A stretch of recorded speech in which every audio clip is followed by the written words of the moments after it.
Dr. Morris here, and I want to thank you for viewing our videos. We really do appreciate it. I think that we'll make a significant change in the world from this antiquated treatment-based thinking of diseases which doesn't exist to the reality of what exists. And I do appreciate those that view these videos that are thinking for themselves and going beyond these ridiculous ideas and understanding the causative factors. I've got a lot of videos I'm going to make that I'm going to address many subjects. I've had 40 years here in clinical work and working with several 100,000 people in my life, and we have really never failed in getting someone well. There's some that just can't do the programs and stuff, but and ultimately we have a few of the extreme cancer cases that have had a lot of chemo and radiation that the MDs literally just destroyed their bodies, and hard for them to stay in them when they're that destroyed. But even those, we saved a lot of them. A couple of questions that have come across the board here, and I want to answer them as timely as I can. I apologize if I don't get to them. One question was on Candida and sugar. It is true that Candida is part of the fungal family. And the fungal family is a family of microbes that deal with fermentation. So when you don't metabolize your sugars properly, fermentation is the result. It's kind of like if you look at fruit and you buy green fruit, which is kind of a crime. But in this country, we have a poor growth and quality of food production, if you will. But you take a pineapple. When you buy a green pineapple, the only way it truly ripens is by fermentation. It never has that sweet, pop all over your face, feeling good type of flavor. Banana is the only food that you can pick green that ripens nutritively. A 3-doctorate professor from Canada told me that banana was his life study, and he considered it nature's perfect food. So I consider it the meat of the fruit kingdom. Now, Candida. Adrenal glands, they sit on top of your kidneys, and get very familiar with your kidneys and adrenal glands. There's not a lot of glands and organs in your body, and it's not difficult if you start and just take one or two and research it, understand its location, and start understanding your body more. Not difficult. In my book, I have a whole section on anatomy and physiology. Helps you to understand your body more. But the adrenal glands produces a cortical-type steroid called cortisol. And cortisol controls sugar metabolism. When one has weak adrenal glands, and I will say this, probably anyone below 50 definitely has weak adrenal glands. The younger you are, the weaker they are, to be honest with you. We have very serious adrenal gland problems in the young. This is why we see so many neurological conditions, because the adrenal glands produces your steroids and your neurotransmitters for the autonomic nervous system.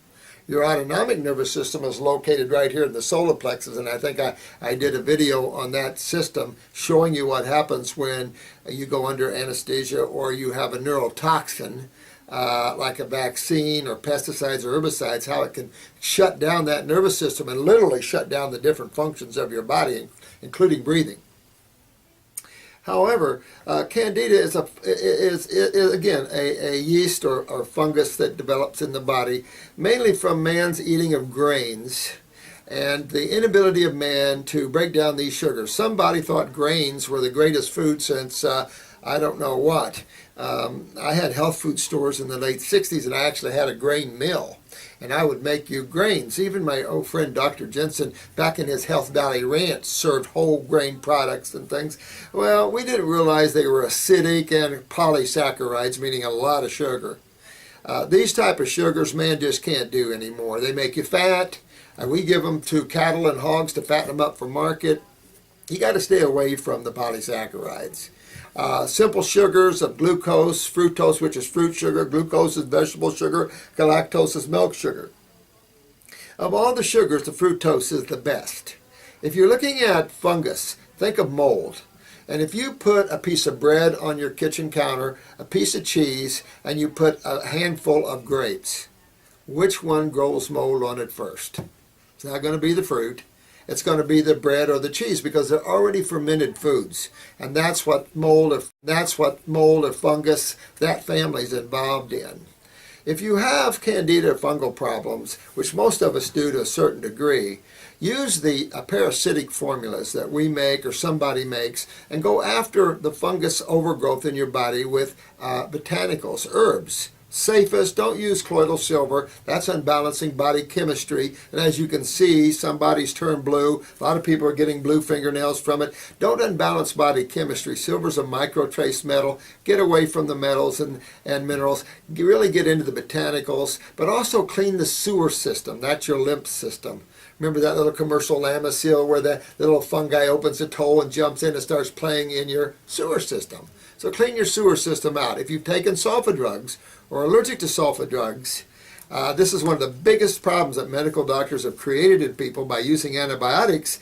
They've created a fungal proliferant, an aphrodisiac, if you will, to the fungal community. So if you have sulfur in your body, you're going to always have heavy fungal problems. Those with rheumatoid arthritis, a lot of the inflammatory problems have a lot of sulfur in them. A lot of people have sulfur in the gut, exacerbating IBS and everything else.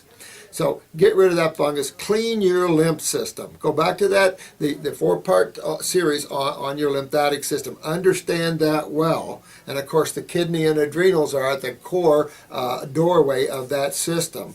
And that's a system you have to work on. I was asked another question about surgeries. You want to be on a raw food diet when you enter surgeries. And if you're fracturing a bone or you had trauma and you've had bones out of alignment or fractured and broken, you really want to be on a raw food program. And I highly suggest you pump the greens, kelp, excellent supplement, highest plant form base of calcium and iodine. And iodine, of course, trips the thyroid. Remember, the thyroid, but more especially the parathyroid gland, located above and on top of the thyroid glands, creates a hormone, parathyroid hormone, PTH, and that is parathormone. That parathyroid hormone is essential for your body to utilize calcium, and a lot of people have parathyroid weaknesses or pituitary weaknesses that control the parathyroid gland. So there's a lot of parathyroid weaknesses out there. You must pay attention to that gland.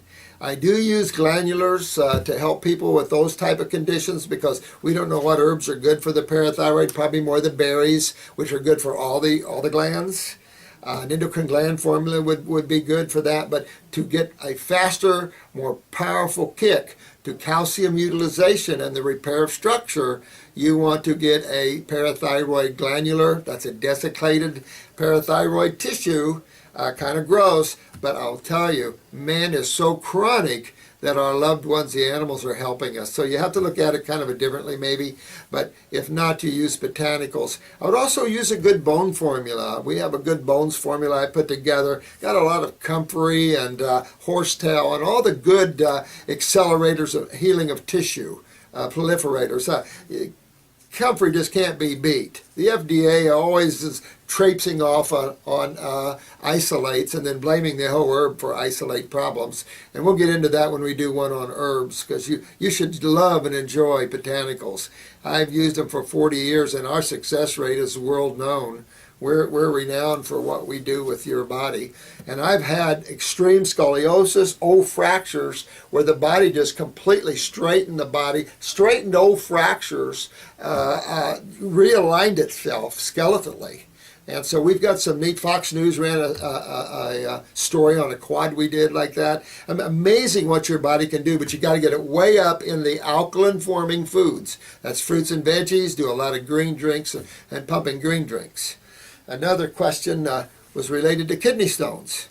And you can take a magnesium and B6 if you're in stat need or you have a kidney stone problem right away. You can call the clinic and they will give you the dosages on that. But magnesium and B6 is about the quickest. You would also want to pump your body full of juices, all of the fruit juices. Get away from all the foods and really start getting astringent foods and clean your kidneys, because the problem is that you have kidney weakness and that your lymph system in the wall of the kidneys have backed up and you're creating calcium, probably oxalate stones. And that just shows you have inflammation in your kidneys and you want to fix your kidneys. Get off the milky products. These are horrible, big time former of kidney stones and stuff. And so handle your health in that way. I will periodically answer these questions as we go down the line here. Again, I've got a lot of videos to make here. I want to address the mucus conditions of the body, and I want to address the genetics in young people because the youth is facing serious genetic problems right now, and I want to show you how to fix them, okay?